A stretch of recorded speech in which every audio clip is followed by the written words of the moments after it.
Hello students, welcome back to my channel. Good news for everyone.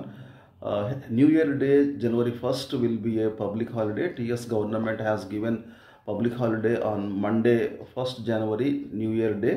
Government has declared. So in compensation with this holiday, second Saturday, February 2nd, second Saturday has been cancelled. That will be a working day in compensation with this holiday. So till December 31st, on the night of December 31st, celebrations will be allowed till 1 a.m. only. Beyond that, it is not permitted legally. The police are alerting the people not to go beyond 1 a.m. till 1 a.m. only.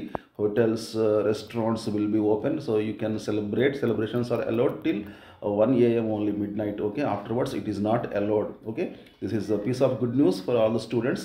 So Monday will be a holiday. Coming Monday will be a holiday. New year సందర్భంగా జనవరి 1న తెలంగాణ ప్రభుత్వం సెలవు ప్రకటించింది. General హాలిడేల జాబితాలో ఈ సెలవును చేర్చిన ప్రభుత్వం ప్రత్యామ్నాయంగా దీని కాంపెన్సేషన్గా ఫిబ్రవరి 2nd శనివారం సెలవుని రద్దు చేస్తున్నట్టు వెల్లడించింది. సో అయితే జనవరి 1st పబ్లిక్ హాలిడే అనమాట. మండే పబ్లిక్ హాలిడే ఉంటుంది. దానికి బదులుగా ఫిబ్రవరి 2nd సెకండ్ సాటర్డే ఆ రోజు వర్క్ చేయాలి. ఇక డిసెంబర్ 31st అర్ధరాత్రి 1 గంట వరకు మాత్రమే న్యూ ఇయర్ వేడుకలు జరుపుకోవాలని ప్రభుత్వం అనుమతించింది. పబ్బులు, క్లబ్బులు, బాల్, రెస్టారెంట్లు, హోటల్స్ 1 గంట కల్లా ఈ సమయానికి మూసివేయాలని ఆదేశాలు జారీ చేసిందనమాట. 1 గంట తర్వాత ఇవి ఓపెన్ అయి ఉండరాదు. Okay, so thank you very much. మళ్ళీ కలుద్దాం new updates. See very soon. Till then take care. Bye bye. జై హింద్.